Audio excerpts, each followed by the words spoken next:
تو بھائیوں ہم یہ بات کر رہے تھے کہ اسلام کی ڈیفینیشن کیا ہے. اس حوالے سے بڑی واضح احادیث ہیں کتاب و سنت کے اندر، اس میں بڑے واضح دلائل موجود ہیں. تو میں آپ کے سامنے کچھ بعض دلائل اس میں سے رکھ دیتا ہوں، اور جو بڑی مستند دلائل ہیں. دیکھیں صحیح بخاری ہے حدیث نمبر 50، اس کے اندر یہ بات موجود ہے کہ نبی صلی اللہ علیہ وسلم سے جب پوچھا گیا کہ اسلام کیا ہے، تو نبی صلی اللہ علیہ وسلم نے فرمایا الاسلام ان تعبد اللہ ولا تشرک به شیئا.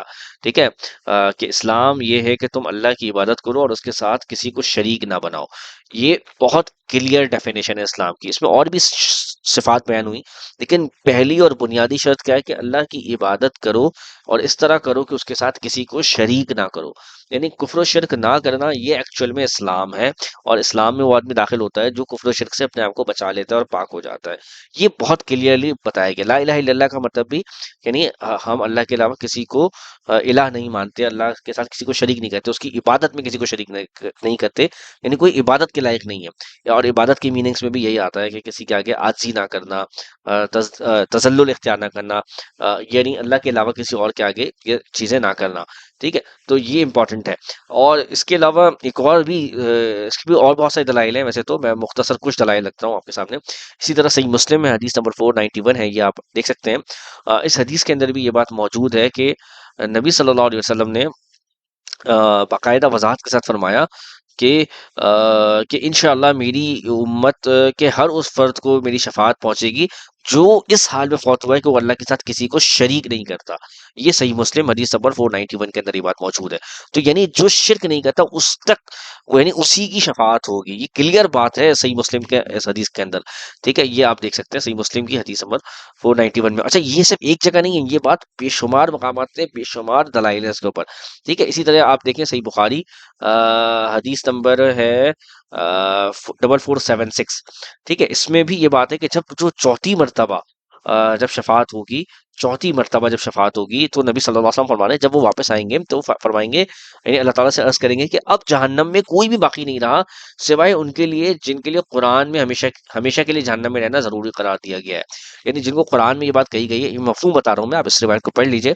یعنی جن لوگوں کو قرآن نے کہا ہے نا کہ یہ ہمیشہ جہنم میں رہیں گے، ان کے علاوہ اب کوئی بھی جہنم میں باقی نہیں رہے. یہ چوتھی اور آخری مرتبہ جو شفاعت ہوگی، یہ اس کا ذکر ہے. اس کا مطلب یہ ہے کہ یعنی جو آخری بار شفاعت ہوگی یہ بھی انہی لوگوں کی ہوگی جو شرک نہیں کرتے. تو یعنی شرک کرنے والوں کی شفاعت نہیں ہوگی، یہ اس حدیث سے بھی پتہ چلتا ہے. ٹھیک ہے، اور اس کی ایک اور دلیل ہے کہ قرآن میں، اور اب وہ کون لوگ ہیں جن کے لیے ہمیشہ جہنم میں رہنا قرار دیا گیا ہے، یہ بھی آپ دیکھیں قرآن میں اس کا ذکر ہے سورہ توبہ آیت نمبر 68 میں، جہاں پہ اللہ تعالیٰ فرماتے ہیں کہ اللہ نے یہ وعدہ لیا ہے منافقین سے، کفار سے، کہ وہ ہمیشہ جہنم میں رہیں گے. یہاں پہ خالدین فیہا کا ورڈ آیا، یعنی جن کے لیے ہمیشہ کا ورڈ آ گیا. تو یہ ورڈ کفار کے لیے ہے، منافقین کے لیے اور کفار کے لیے، یعنی جو کفر و شرک کر رہے ہیں تو یہ ان لوگوں کے لیے ہے. اور قرآن و حدیث میں اس میں وضاحت کے ساتھ یہ بات موجود ہے. تو شرک کرنے والے، کفر کرنے والے جو ہیں، جو وہ ہمیشہ جہنم میں رہیں گے، اس میں خالدین فیہا کا ورڈ آیا ہے. ٹھیک ہے، اسی طرح آپ دیکھیں اللہ تعالیٰ فرماتے ہیں سورہ نساء آیت نمبر 48 میں کہ بے شک اللہ تعالیٰ شرک کو معاف نہیں کریں گے جو اس کے ساتھ کیا جاتا ہے. وَيَغْفِرُ مَا دُونَ ذَلِكَ لِمَن يَشَاءُ، لیکن اس گناہ کے علاوہ جو بھی چاہیں گے معاف کر دیں گے. یعنی قیامت کے دن شرک کی معافی نہیں ہے. ٹھیک ہے، یہ سورہ نساء آیت 48 میں بھی اور بھی جگہ پر یہ آیت موجود ہے. تو یعنی اس سے یہ پتہ چلتا ہے کہ شرک کرنے والے کی معافی نہیں ہوگی، وہ لوگ ہمیشہ جہنم میں رہیں گے. کفر شرک کرنے والے، یعنی اور جن کا یہ گناہ نہیں ہے، جو اس سے بچے ہوئے ہیں، جنہوں نے اللہ کی رحمت سے بچ گئے ہیں، تو وہ جو ہے وہ بچنے والے ہیں، ان کی حفاظت ہوگی. اور وہ یہی ایکچوئل میں اسلام کی بھی ڈیفینیشن ہے. ٹھیک ہے، یعنی جو جن کا عقیدہ ٹھیک ہے، جو توحید پر ہیں، جو شرک سے پاک ہیں، جن کو اللہ نے شرک سے بچایا ہے، تو یہ ایکچوئل میں اسلام کی ڈیفینیشن ہے. تو میں امید کرتا ہوں انشاءاللہ سمجھنے کے لیے اتنی بات کافی ہوگی. اور اصل میں تو یہ جو ڈیفینیشن ہے وہ نبی صلی اللہ علیہ وسلم نے خود ہی بیان کی کہ اسلام یہ ہے.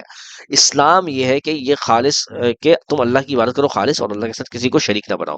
اور یہ حدیث کہاں پر ہے؟ جیسے کہ میں نے آپ کو بتایا، آپ دیکھیں سرچ بھی کر سکتے ہیں، صحیح بخاری حدیث نمبر 50 کے اندر یہ بات موجود ہے. تو انشاءاللہ اتنی بات اس حوالے سے کافی ہوگی. جزاک اللہ خیر. السلام علیکم ورحمۃ اللہ.